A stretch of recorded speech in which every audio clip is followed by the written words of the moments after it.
I can have 30 minutes at any meeting to discuss whatever topic I choose to discuss. I am allowed to do that. Howard? No. I have 30 minutes to speak on any topic I wish at any meeting according to Robert's Rules of Order. Yes, I do. No, you don't. I'm sorry, And so Ms. Montagu. anyway, there is what I no would motion like to pending. discuss- This is not a meeting with actions, and so the Roberts Rules citation that she's trying to apply here does not apply in this case.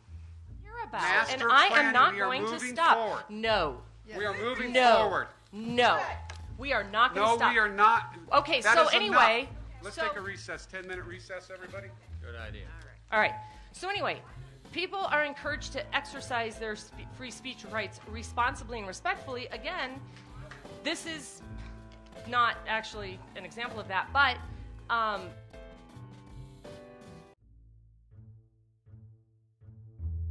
My name is Vance Hansen.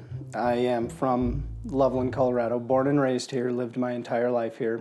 Although my job has taken me clear across the country, I always am welcome to come back home to Loveland. I love it here. It's a great place to live. Being born and raised here, I went through the Thompson School District. I went to 2 different elementary, 2 different middle, and 2 different high schools, finally graduating from Ferguson. I've been part of many different programs myself, from Talented and Gifted when I was young, to sports programs, and as well as business programs. And I have 2 children in the district now, my son and my daughter. My son is 9, my daughter's 13, and I will have another child in the district here pretty soon. So yeah, you could say I'm familiar with the Thompson School District.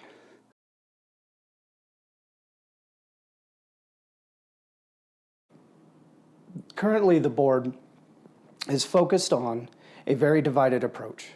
It is, you hear terms like the majority or the minority. That has to stop. And the issues that they're talking about and that they're defending right now, you don't hear a lot of discussion about the budget. You don't hear a lot of discussion about helping with student programs at schools that need more finances. You instead see a lot of closed-door meetings, a lot of executive sessions to discuss legal issues. I need to understand personally how that ties back to our student achievement. I need to be able to get access to the information to understand what's going on in these executive sessions and these discussions that they're having so that I can understand how it ties back to our kids. Again, no matter what the issue is, be it legal issues, be it association issues, everything has to tie back to the students. And I need to see how the current discussions are doing that. And unfortunately, due to closed-door executive sessions, not all that information is readily available. Right.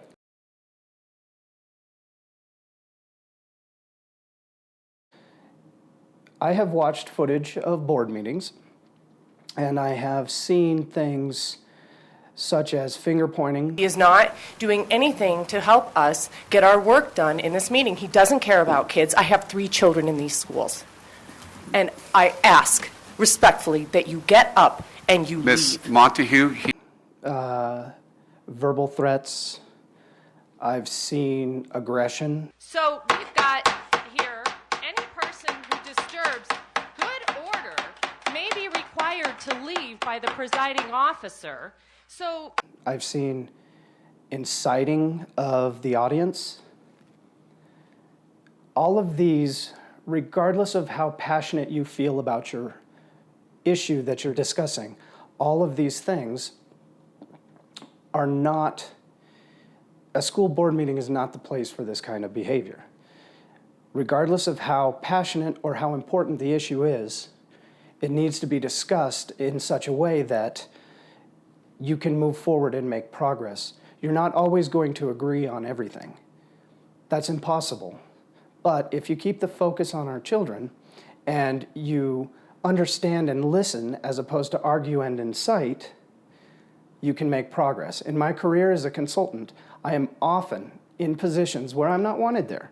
Companies do not want to change. They want to keep doing things the way they've always done it. Well, if that worked, they wouldn't be hiring me to come in and help them. So it's often contentious. So I have to sit and listen. I have to write down facts. I have to do research. I have to understand everybody's point of view, and I have to use that to form an educated opinion. That is what I intend to do on the board with all issues, regardless of how passionate I feel about them, because it's important to have an educated opinion as opposed to what I feel is just defending something for the sake of defending it. So collaboration and cooperation instead of arguing and inciting.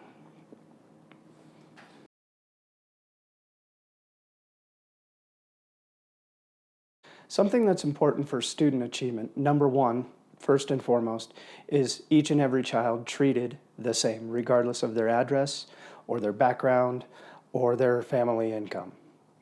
It's important to me.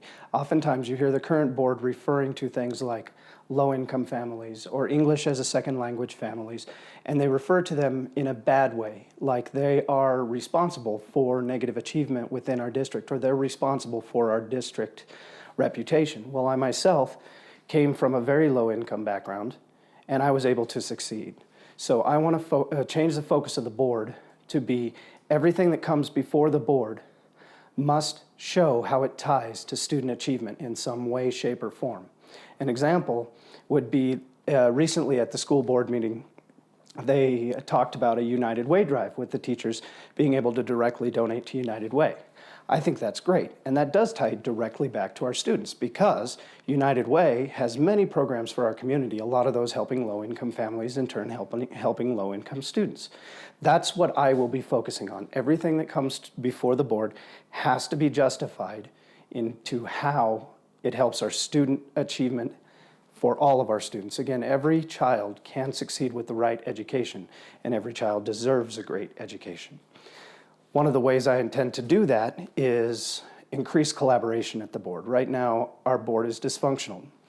There's a lot of arguments, there's a lot of taking sides, there's a lot of discussions that I feel have nothing to do with our students. I want to work together to create a one board atmosphere where we can focus on the kids again and the key issues that we need to resolve to improve our students' academic achievement, thereby improving our district reputation. I've had friends and colleagues move out of Loveland when they had children because they did not want them to go through our schools. I want to put a stop to that. We need to have world-class schools in Thompson School District.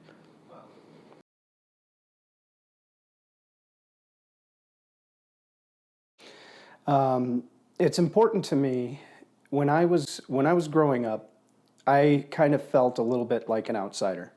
I felt because I was in a low-income family and my family was working so hard just to get by, that we weren't able to attend certain things, that we were treated differently in the district, that I was treated differently as a student by some teachers and some administrators. And when I got to Ferguson, I got some individualized attention that I feel allowed me to become who I am today. It certainly, the teachers there had a different style.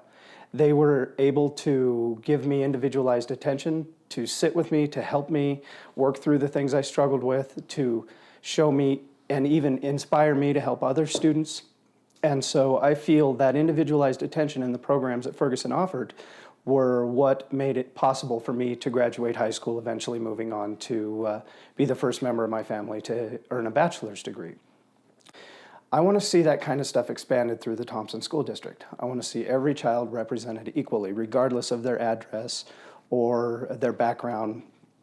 I want individualized attention, and I want programs expanded and new programs brought in the schools to help find areas where we can reward excellence, where when teachers and administrators are working extra hard to improve student achievement, they're rewarded for it and they're incented for it, because that is ultimately what helps our students become better students. Every child deserves a great education, and every child can succeed with that great education, and that's why I'm running.